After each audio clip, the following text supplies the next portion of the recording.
É o contrário. Então meu pai disse para a Franjinha: Franjinha, você vai ter que fazer esse esforço. Você vai ter que salvar ela. Você não pode deixar ela morrer com esse veneno, né?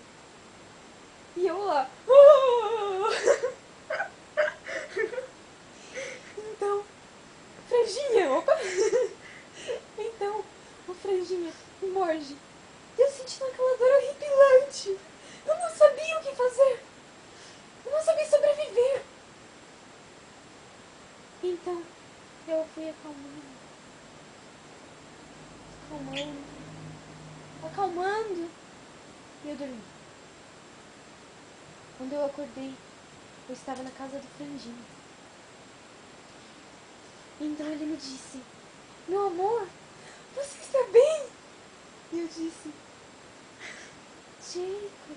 Jacob! Mentira. Não. Mentira.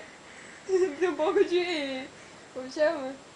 Não sei. Suspense? Não, aquele programa da MTV Sei, lá. sei. Como chama? Sei lá, esqueci. Quarta... Ah, enfim. Que seja, alguma coisa assim. Aquele programa que Mentira, passa na que seja, MTV, mentira, tá bom. que é Eu sei, quase é jogo da tudo só mentira. falar. Então, jogo da mentira. Exatamente. Daí eu falei: mentira! Quando ele perguntou pra mim: amor, você está bem? Eu disse: mamãe, opa, Franjinha,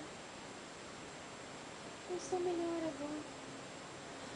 Que bom, meu amor. Eu não sei o que seria de mim sem você. Quando de repente surge um avião. Estão escutando barulho? Tá fazendo vum. E cai de paraquedas. Ele.